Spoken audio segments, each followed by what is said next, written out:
gue pengen syuting satu klien yang scrap all those idea, lu buang jauh-jauh, gue pengen ikut terus 2 hari. Udah, lu ngapain aja gue ikut. Anjir. Gue pengen banget syuting kayak gitu. Jadi kalau ada klien yang mau seperti itu, hubungin Iren enggak lah. Hubungin Dark Room Talk enggak lah. Kayak gitu sih. Ada di sini ya, IG-nya Joshua. Editornya tolong ya. Tolong ya. Kalau gue sih kayak gitu sih. Gue pengen kayak gitu. Gue tuh pengen tahu sih dari lu nih. Lu kan bilang lu mengkurasi nih apa yang lu post nih, maksud gue. Yep. How it works sih Ren? Maksudnya lu gimana caranya lu sampai berpikir untuk kayaknya sosial media gue bisa jadi platform deh buat gue. Susah ya, maaf ya.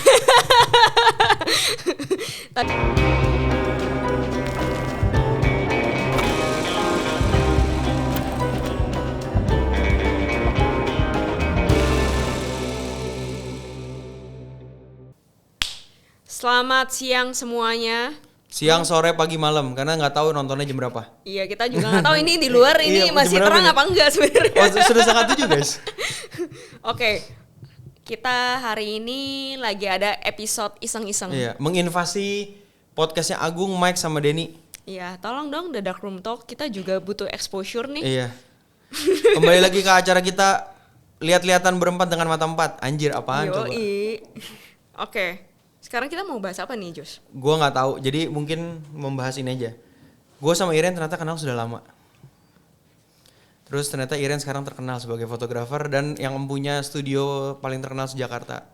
Dan gue siapa sih Iren? Ya ampun, kayaknya followersnya aja banyakan lu. Enggak. Gue sedikit. Mungkin hari ini kita bahas random aja kali ya.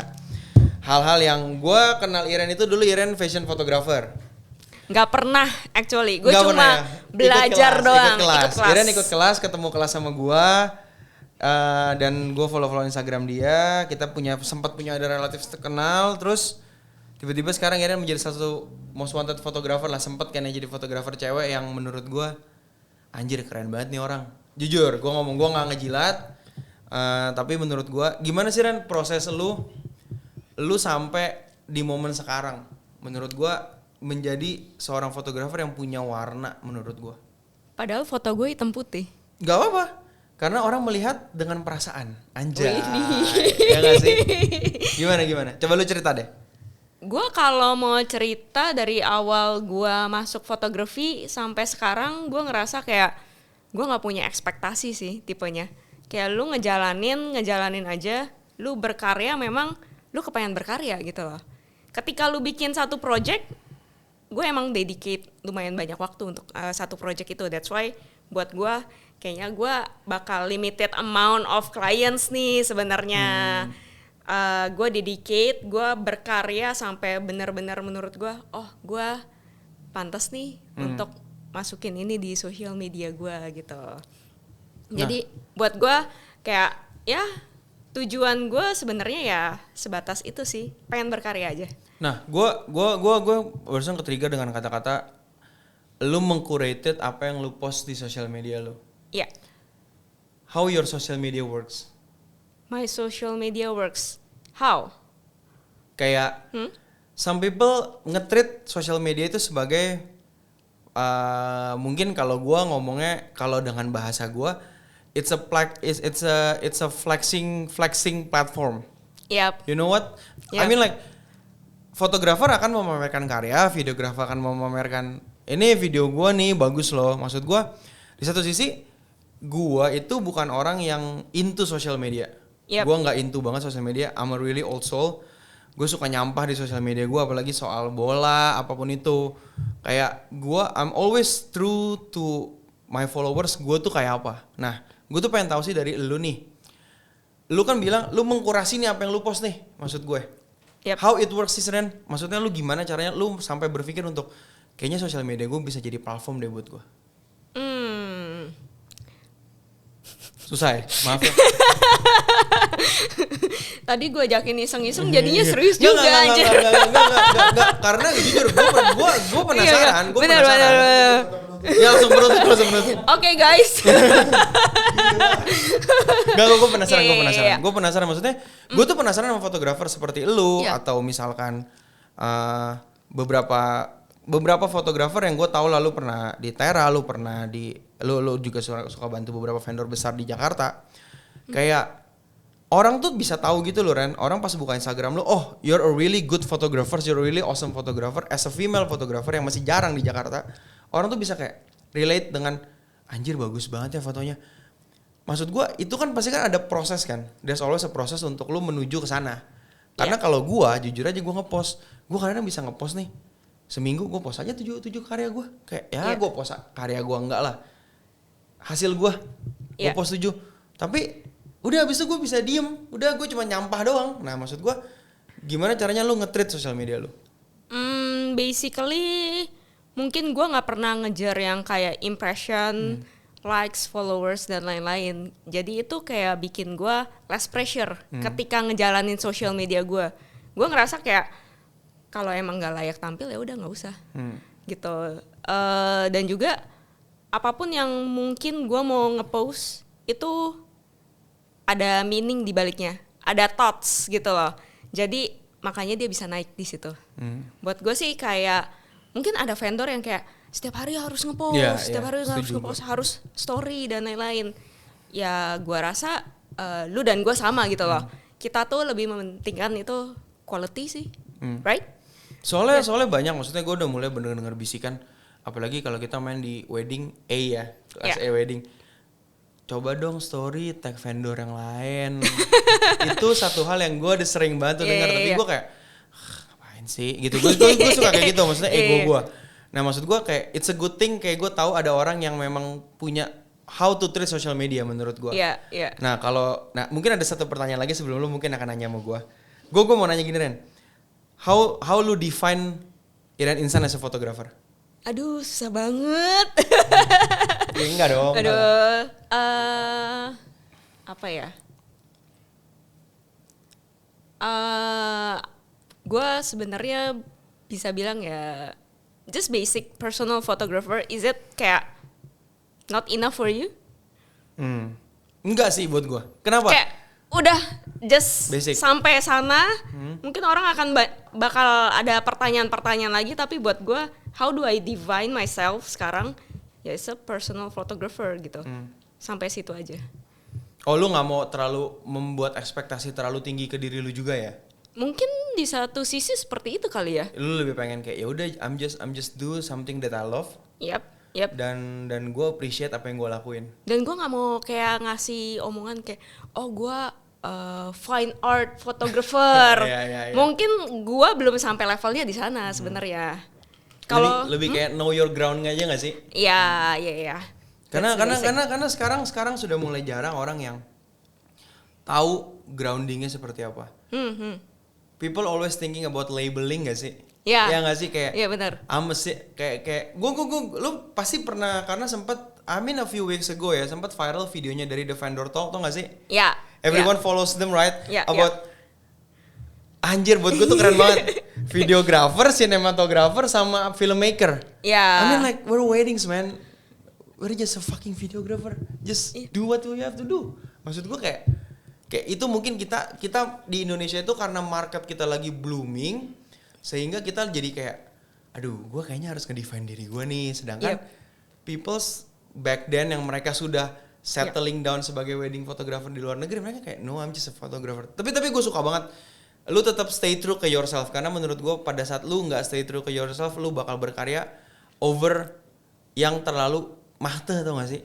Mungkin jadinya trying too hard. Iya. Benar gak sih? Ya kadang tuh kayak gue ngerasa moments itu datang sendiri ke lu. Iya, setuju. The feeling, everything kayak memang itu datang sendiri kalau lu nggak maksain aja sih. Jadi benar-benar ya, udah lu tahu your ground, just ya udah nih, gue jalanin aja yang bisa gue jalanin. Iya. Nice. Kan tipe orang beda-beda ya. Iya betul, kayak, setuju gue. Oh gue planning banget nih, nanti gue berdiri di sini, nanti orangnya datang and everything. Mungkin ya, I'm just the other side of the photographer aja sebenarnya.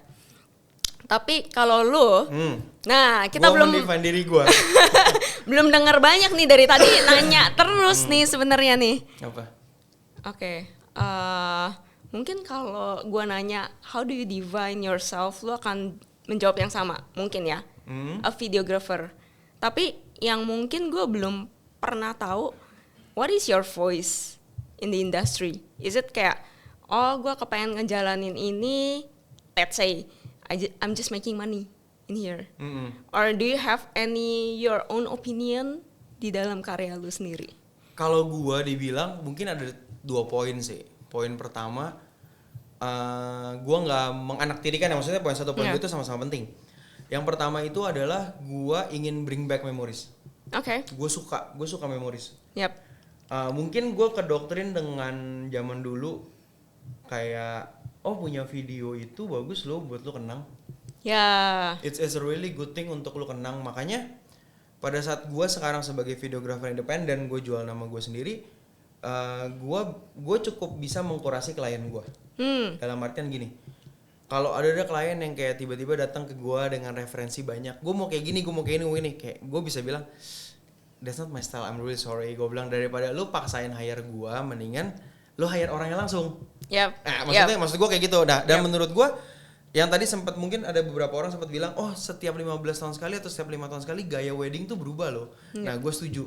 Dan gue ingin menyampaikan memories. Gue itu a memories keeper sebenarnya. Ya. I'm not saying memories keeper tuh kayak tagline vendor nggak sih, kayak memories keeper, enggak sih. Gue tuh lebih kayak gue ingin kasih experience yang lu mungkin akan lu kenang 5 sampai 10 tahun lagi ke depan. Tapi apakah itu dengan style yang sama? Mungkin enggak, karena menurut gue setiap klien itu personal. Oke. That's why makanya gue itu nggak pernah, sorry itu saya mungkin akan menyinggung banyak vendor. Gue tuh nggak suka video by team. Oke.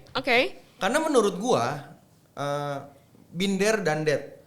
Pada saat gue keluar dari salah satu vendor besar di Jakarta itu, gue tiba-tiba dapat klien yang lumayan, puji Tuhan dapat klien, tapi gue nggak bisa ngambil klien itu karena karena gue masih ada obligasi dengan vendor gue sebelumnya. Gue bilang sama kliennya, sorry nih, gue nggak bisa turun. Kalau kita mau ngomong money, gue baru saja menolak uang sebenarnya. Yep. Tapi gue bilang, gue nggak mau lo hire gue tapi gue nggak presence. I see. Karena gue tahu shooting itu buat gue, it's not about you, hasil karya lu dan apa yang lu post di Instagram lu. Tapi it's about you as a person. Dan gue menjual experience itu ke klien gue. Kalau lu syuting sama gue, lu ngobrol sama gue, kita bisa go way back. Oke. Apakah editing akan tetap lu yang pegang? Tetap gue, meskipun jadi gue ada end to editor end, juga, ya? gue tetap end to end, orangnya end to end. Karena basically menurut gue apa yang gue rasakan hari itu harus bisa gue implementasikan ke hasil karya itu. Yap.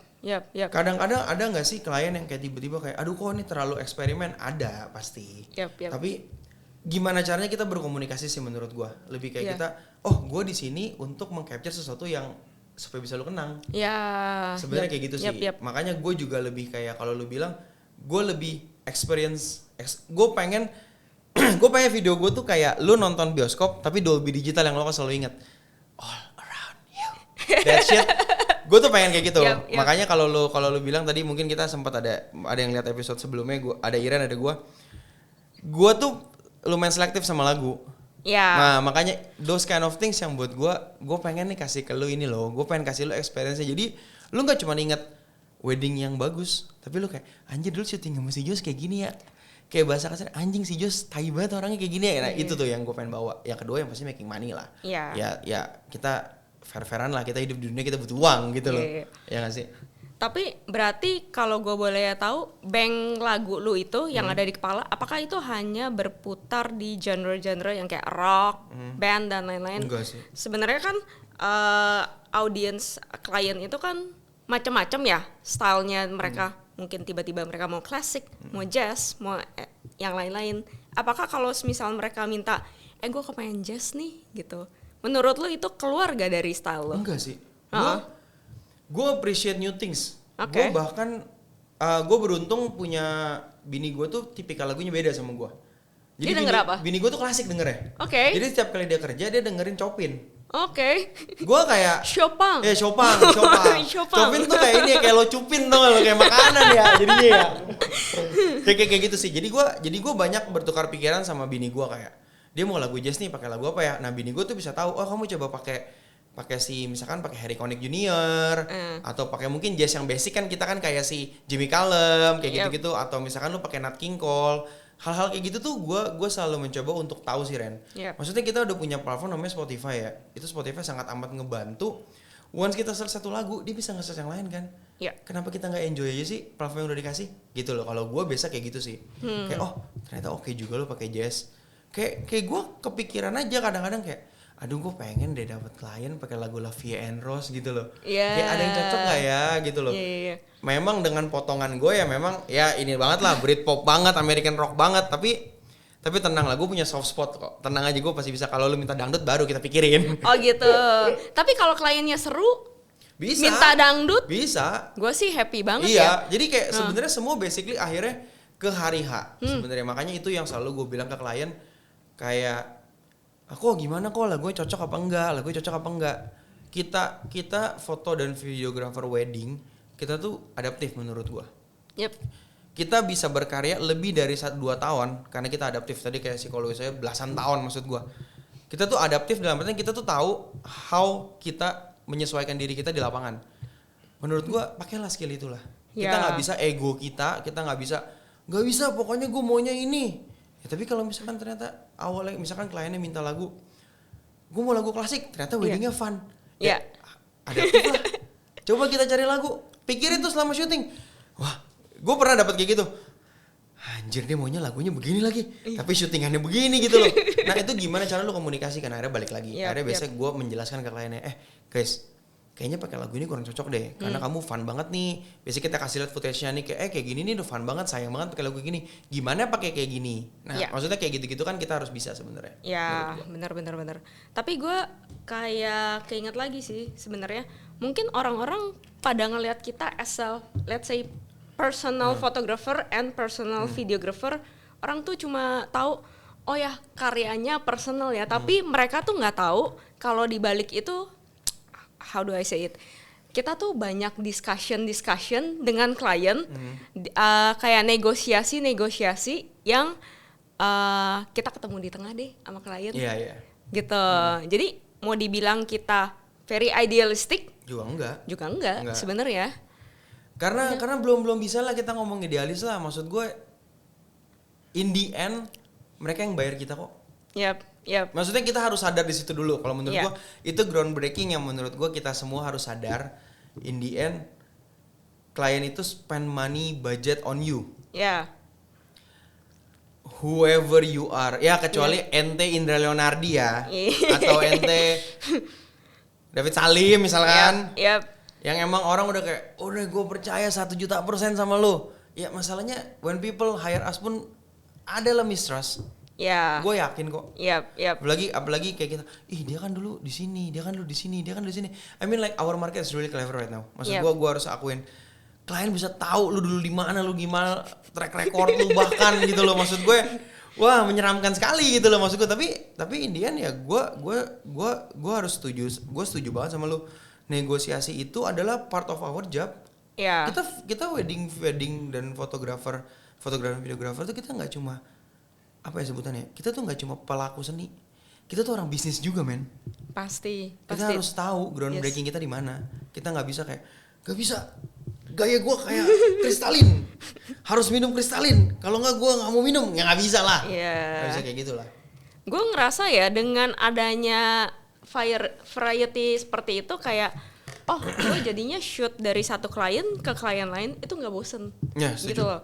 Dan juga ada discussion itu outputnya kita itu nggak kayak misalnya let's say gue BW terus gitu loh, atau misalnya lu lagu rock terus, akhirnya karya kita tuh banyak gitu spektrumnya. Spektrumnya banyak. Ya. Terus kayak satu hal lagi Ren, gimana cara, gue pengen tahu sih Ren, gue sempat beberapa kali ketemu lu pas lu syuting Candid. Kayak how can you be so silent and so deadly at the same time? Iya maksudnya kayak gue harus bilang, maksudnya frame lu bagus tuh. Maksudnya gini loh, gue jujur seperti yang gue bilang mungkin episode sebelumnya, gue pernah bilang gue itu nggak follow videographer. Gue tuh follow fotografer. Kenapa? Karena gue suka how you guys see something, apalagi Candid ya. Kayak anjir, dia dapet ini dari mana nih ngambilnya? Gitu loh maksud gue. Sorry to say deh, untuk para videographer, guys, lupakanlah pakem film lah bikin video wedding. Kayak 90% wedding itu adalah momen. Gue tuh pengen tahu gitu loh, how lu stay silent Kadang gini Ren, jujur ya untuk video, gue mau bikin candid moment, gue harus ngedirect. Oke. Untuk gue seakan-akan gue bikin itu candid. Iya.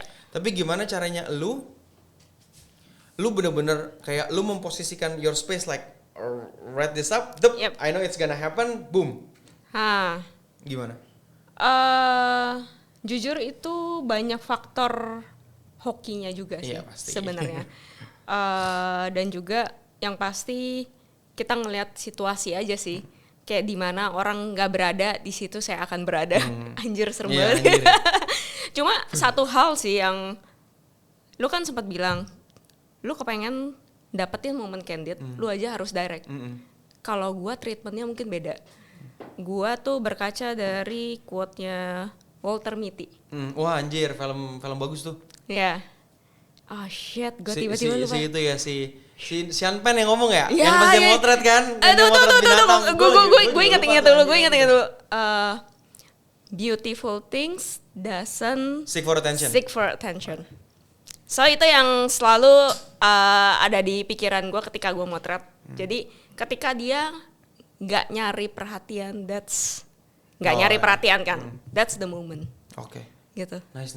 Ya maksudnya itu satu hal yang gue pengen tahu gitu loh, kayak anjir nih dia ngambilnya di mana ya? Maksud gue kayak karena sebagai video tuh kalau kita dapat momen yang kayak anjir bagus banget nih, kayak kita udah tahu nih kayak ini pasti bagus gitu loh. Karena menurut gue aduh udahlah itu udah bukan eranya apa ya sebutannya, sorry to say nih.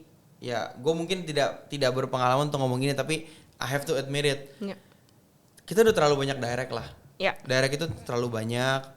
Kadang ada beberapa fotografer bilang, iya aku dapat foto candid kayak gini, kayak itu nggak candid ya. Gue tahu itu lo setting anjir.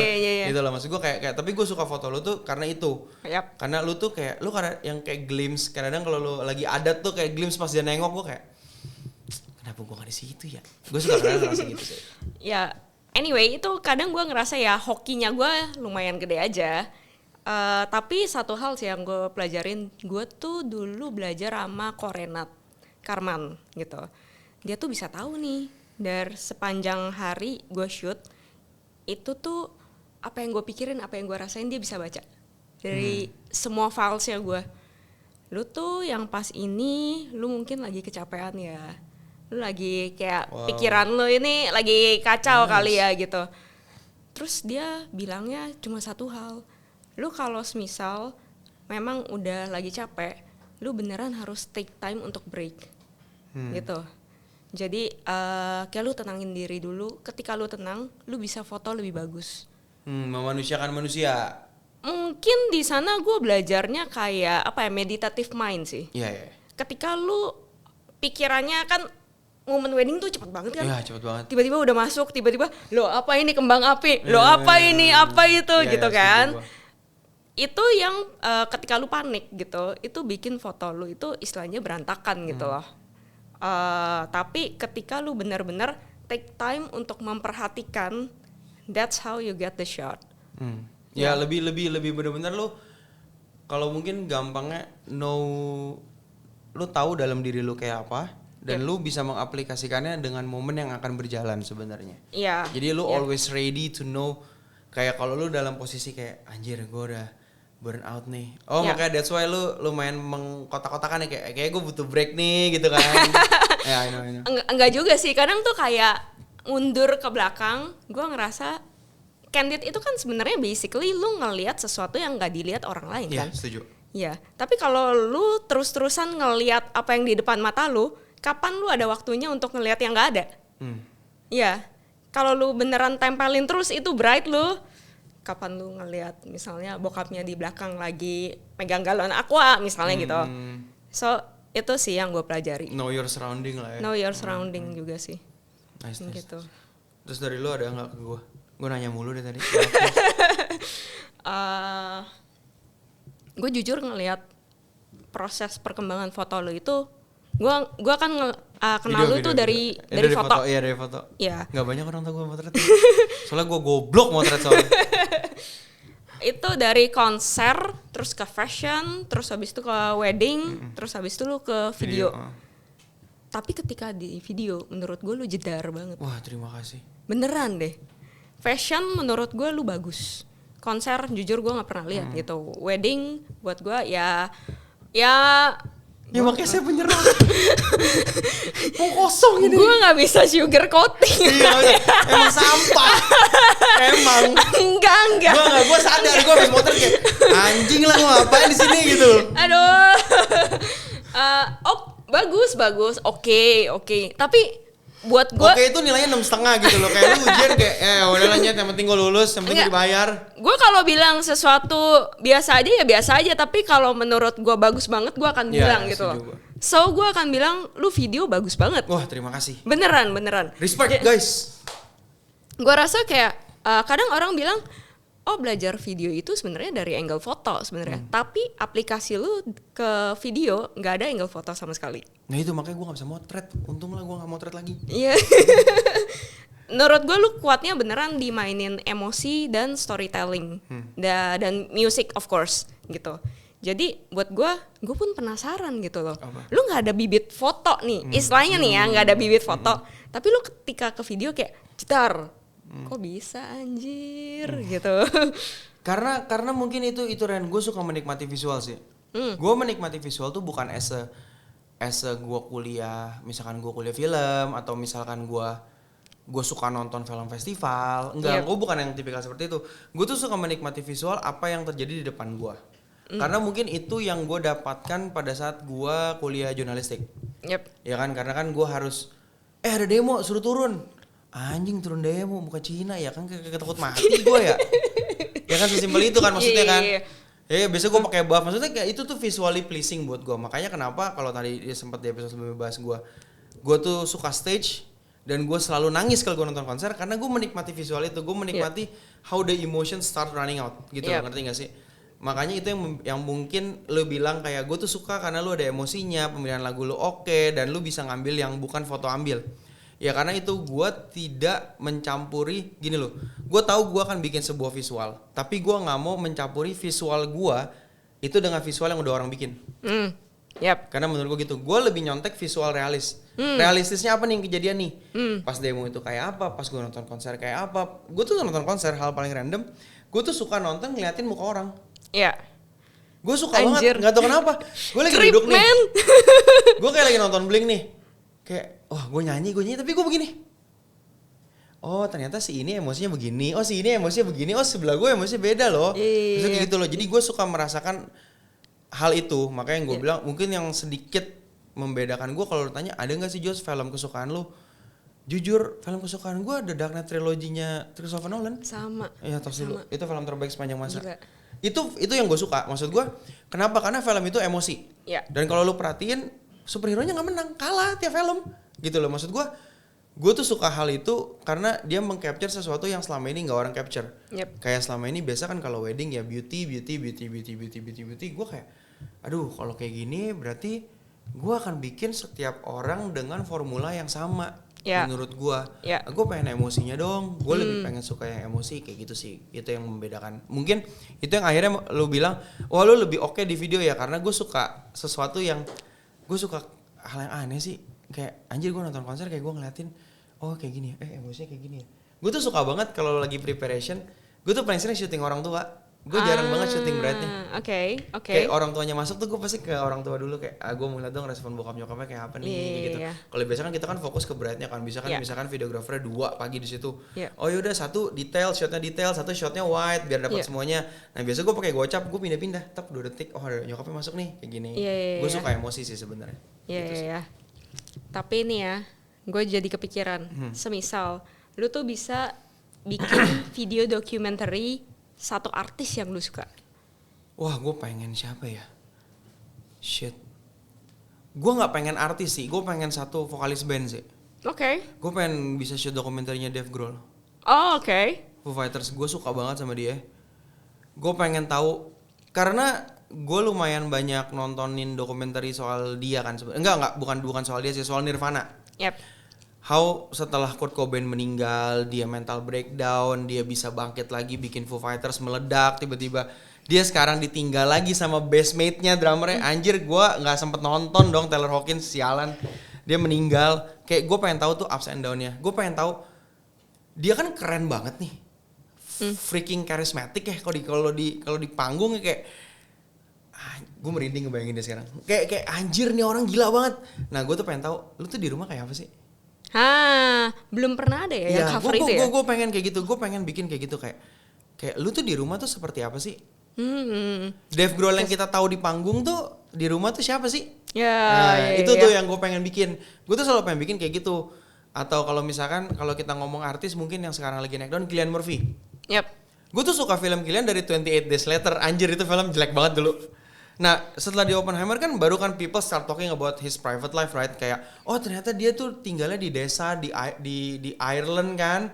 Dia nggak pernah main sosial media, dia nggak tahu meme. Nah gue tuh pengen banget kayak lu kasih gue waktu seminggu tinggal bareng dia.